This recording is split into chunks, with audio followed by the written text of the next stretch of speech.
Hey guys, what is up? It is Ryan Sneaks back with another video, and I have a brand new pair of shoes.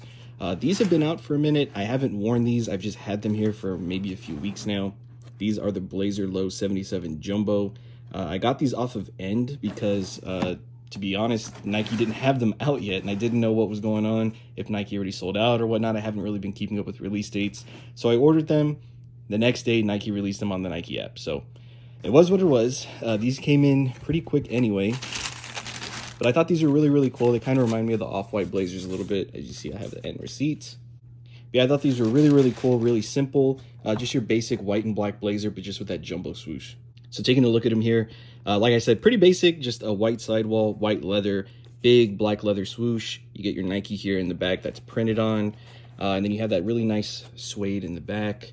Classic Blazer outsole. Everything's pretty much the same as you would expect on a Blazer. As you can see here on the toe box, they have that exposed stitching with the leather and suede toe box. Looks really neat.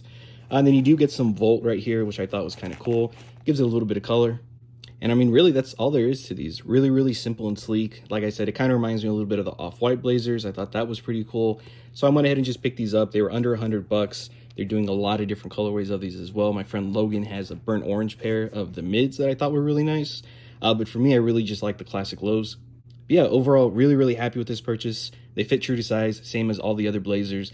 I think these are a really nice pickup if you're able to get them. This white and black colorway, definitely my favorite, but there are a few more coming out. Hey, but that is going to be it. Just wanted to do a quick unboxing of this new pickup. Let me know down in the comments what you guys think, or if you guys are planning on picking any up. But that is going to be it for this one. Thank you guys again, and I'll catch you guys next time.